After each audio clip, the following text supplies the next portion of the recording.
This is a reading from The Invention of Morel by Adolfo Bioy Casares. Today on this island, a miracle happened. The weather suddenly grew very warm, as if summer had come ahead of time. I moved my bed out by the swimming pool, but then, because it was impossible to sleep, I stayed in the water for a long time. The heat was so intense that after I had been out of the pool for only 2 or 3 minutes, I was already bathed in perspiration again. As day was breaking, I woke to the sound of a phonograph record. Afraid to go back to the museum to get my things, I ran away down through the ravine. Now I am in the lowlands at the southern part of the island, where the aquatic plants grow, where mosquitoes torment me, where I find myself waist deep in dirty streams of seawater. And what is worse, I realized that there was no need to run at all. These people did not come here on my account. I believe they did not even see me. But here I am, without provisions, trapped in the smallest, least habitable part of the island, the marshes that the sea floods once a week. I'm writing this to leave a record of the adverse miracle. If I'm not drowned or killed trying to escape in the next few days, I hope to write 2 books. I shall call them Apology for Survivors and Tribute to Malthus. My books will expose the men who violate the sanctity of forests and deserts. I intend to show the world is an implacable hell for fugitives, that its efficient police forces, its documents, newspapers, radio broadcasts, and border patrols have made every error of justice irreparable. So far, I have written only this one page. Yesterday, I had no inkling of what was going to happen. There are so many things to do on this lonely island. The trees that grow here have such hard wood. And when I see birds in flight, I realize the vastness of the open spaces all around me. An Italian rug seller in Calcutta told me about this place. He said, in his own language, of course, there's only one possible place for a fugitive like you. It is an uninhabited island, but a human being cannot live there. Around 1924, a group of white men built a museum, a chapel, and a swimming pool on the island. The work was completed and then abandoned. I interrupted him. I want to know how to reach it. The rug merchant went on talking. Chinese pirates do not go there, and the white ship of the Rockefeller Institute never calls at the island because it is known to be the focal point of a mysterious disease, a fatal disease that attacks the outside of the body and then works inward. A nail drops off, the fingers and toes, the hair falls out, the skin and the corneas of the eye die, and the body lives on for 1 week or 2 at most. The crew of a ship that had stopped there were skinless, hairless, without nails on their fingers or toes. All dead, of course, and when they were found by the Japanese cruiser, the Namura, the horrified Japanese sank their ship. But my life was so unbearable that I decided to go there anyway. The Italian tried to dissuade me, but in the end I managed to obtain his help. Last night, for the 100th time, I slept in this deserted place. As I looked at the buildings, I thought of what a laborious task it must have been to bring so many stones here. It would have been easy enough, and far more practical, to build an outdoor oven. When I was finally able to sleep, it was very late.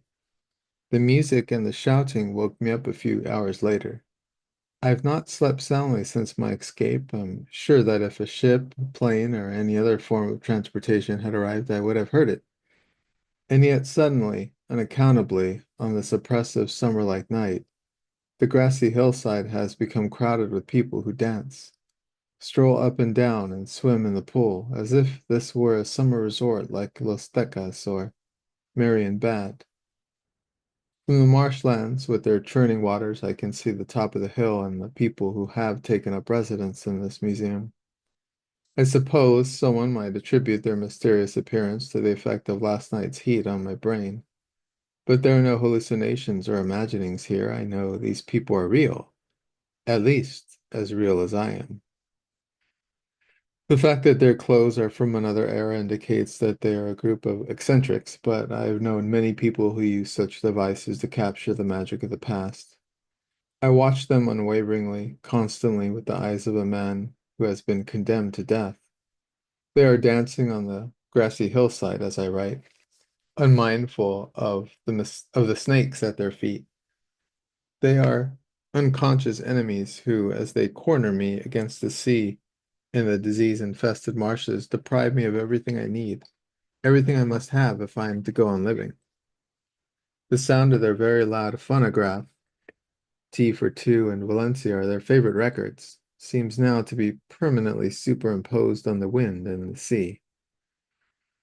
Perhaps watching them is a dangerous pastime. Like every group of civilized men, they no doubt have a network of consular establishments and file fingerprints that can send me, after the necessary ceremonies or conferences have been held, to jail. But I'm exaggerating. I actually find a certain fascination in watching these odious intruders. It has been long since I have seen anyone, but there are times when I must stop. First of all, I have so much work to do. This place could kill even a seasoned islander. And I have not been here long. I have no tools to work with. Secondly, there's always the danger that they may see me watching them, or they may find me if they come down to this part of the island. So I must build some sort of shelter to hide in. And finally, it is very difficult for me to see them. They are at the top of the hill while I am far below. For here they look like a race of giants. I can see them better when they approach the ravine. Living on the sandbanks is dreadful at a time like this. A few days ago, the tide was higher than any I've seen since I came to the island. When it grows dark, I make a bed of branches covered with leaves. I am never surprised to wake up and find that I am in the water. The tide comes in around 7 o'clock in the morning, sometimes earlier, but once a week there are tides that can put an end to everything. I count the days I make gashes in a tree trunk. A mistake would fill my lungs with water. I have the uncomfortable sensation that this paper is changing into a will.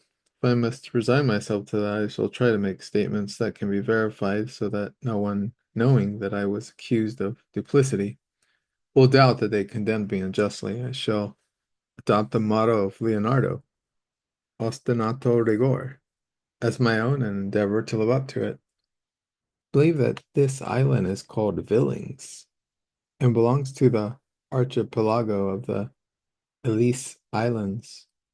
More details can be obtained from the rug merchant, Dalmasio Ombrelleri, 21 Hyderabad Street, Ram Krishnapur, Calcutta.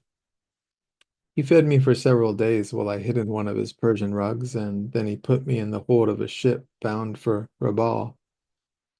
But I do not wish to compromise him in any way, for I am naturally very grateful to him.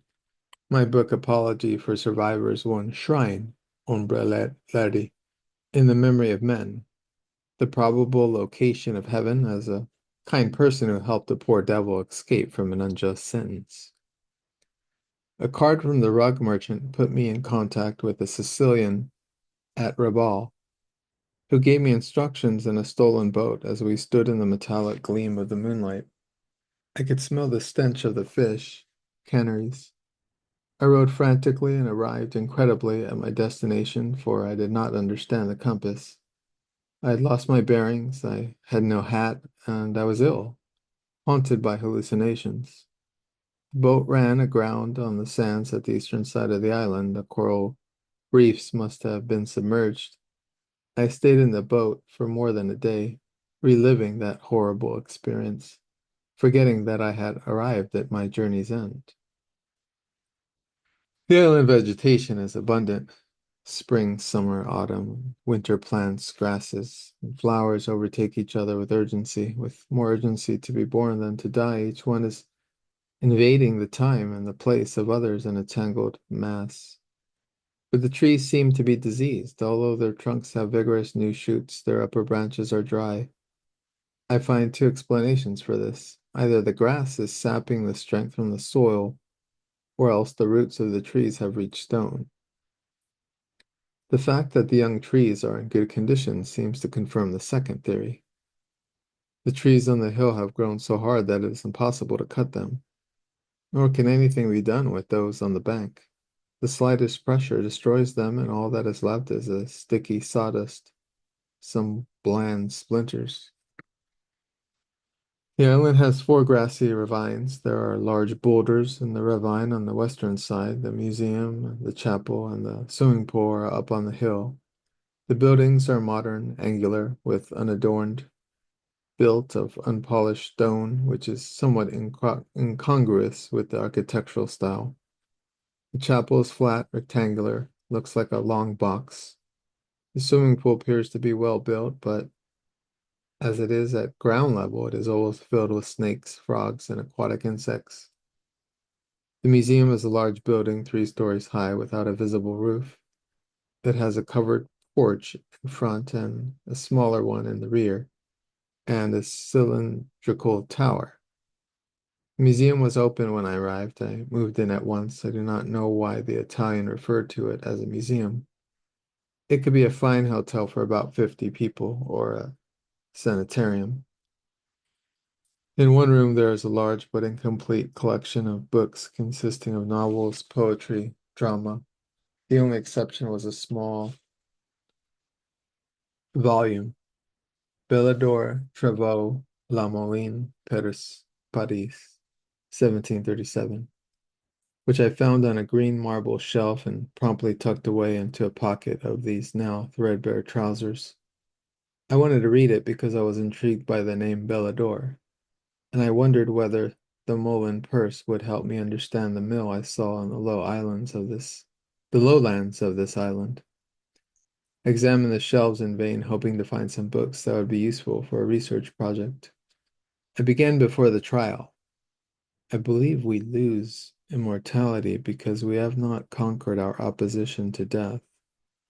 We keep insisting on the primary, rudimentary idea that the whole body should be kept alive. We should seek to preserve only the part that has to do with consciousness. The large room, a kind of assembly hall, has walls of rose-colored marble, with greenish streaks that resemble sunken columns. The windows, with their panes of blue glass, would reach the top floor of the house where I was born. 4 alabaster urns, 6 men could hide in each one, irradiate electric light. The books improve the room somewhat. One door opens onto the hall, another opens onto the round room, another, the smallest one, is concealed by a screen and opens onto a spiral staircase. The principal staircase is at the end of the hall. It is elegantly carpeted. There are some wicker chairs in the room, and the walls are lined with books. The dining room measures approximately 40 feet by 50. There are 3 mahogany columns at each side, and each group of columns supports a stand with a figure of a seated divinity that appears to be Indian or Egyptian of ochre terracotta. Each god is 3 times larger than a man and is garlanded by dark plaster leaves. Below them there are large panels with drawings by Fojita, which presents a discordant aspect because of their humility. The floor of the circular room is an aquarium. Invisible glass boxes in the water encase the electric lights that provide the only illumination for the windowless room. I recall the place with disgust. Hundreds of dead fish were floating on the water when I arrived, and removing them was an obnoxious task. Now, after letting the water run for days and days, I can still smell the odor of dead fish when I am in the room. Reminds me of the beaches in my country, where huge quantities of fish, dead and alive, emerge from the water to contaminate the air and receive a hasty burial at the hands of the outraged populace. The lighted floor and the black lacquer columns around it give one the impression of walking magically on top of a pool in the midst of a forest. The room adjoins the large room or assembly hall, and a small green room with a piano, phonograph, and a screen of mirrors, which has 20 panels or more. The rooms are modern, pretentious, unpleasant. There are 15 suites. Clearing mine out completely made only a slight improvement. There were no more paintings by Picasso or smoked crystal or books inscribed by famous people. But still, I felt wretched and uncomfortable. On two occasions, I made discoveries in the basement. The first time, I was looking for food. Provisions in the storeroom were growing scarce, and I found the power plant. Walking through the basement, I noticed that the skylight had seen outside, with thick panes of glass and iron grating partly hidden by the branches of a cedar tree, was not visible from the inside, as if I were involved in an argument with someone who insisted that the skylight was not real, that I had dreamed it. I went outside to see whether it was really there. I returned to the basement after some difficulty. I got my bearings and found from the inside the place that corresponded to the skylight's position.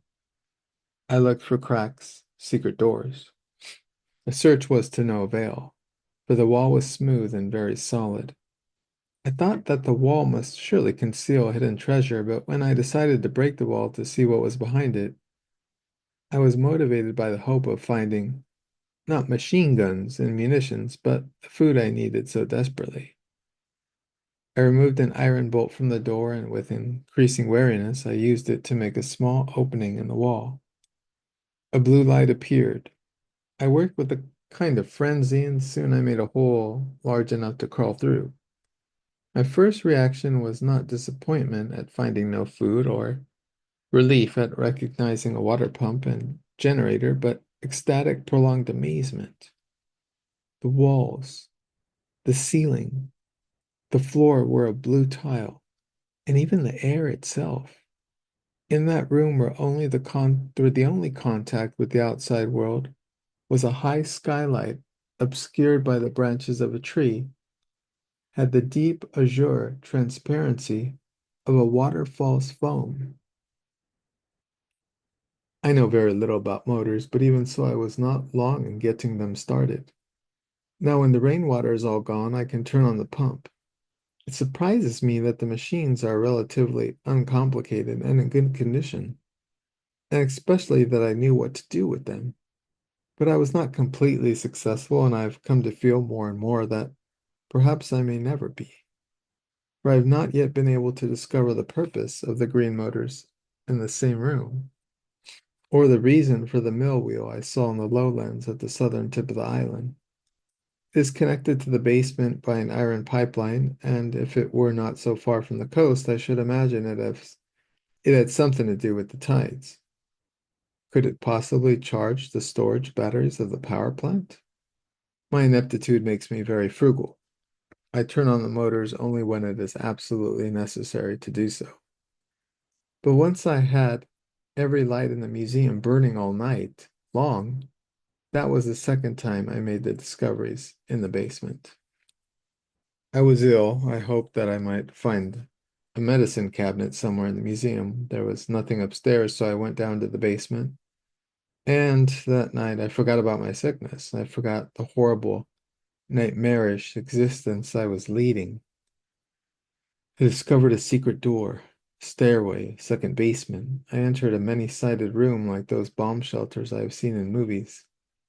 The walls were covered with strips of material that resembled cork, and with slabs of marble arranged symmetrically. I took a step through stone arches. I found the same room duplicated 8 times in 8 directions, as if it were reflected in mirrors. Then I heard the sound of many footsteps, and they were all around me, upstairs, downstairs, all through the museum. I took another step. The sound faded away as if they had been muffled. It reminded me of the way a snowstorm on the cold highlands of my Venezuela deadens all the noises within earshot. I went upstairs back to the silence, the lonely sound of the sea, the quiet movement of the centipedes. I dreaded an invasion of ghosts, or less likely an invasion of the police. I stood behind a curtain for hours, perhaps minutes, irked by the hiding place I had chosen. I could be seen from the outside, and if I wanted to escape from someone in the room, I would have to open a window. Then, mustering my courage, I searched the house, but I was still uneasy, for there was no mistake about it. I had clearly heard myself surrounded by moving footsteps all through the building at different levels.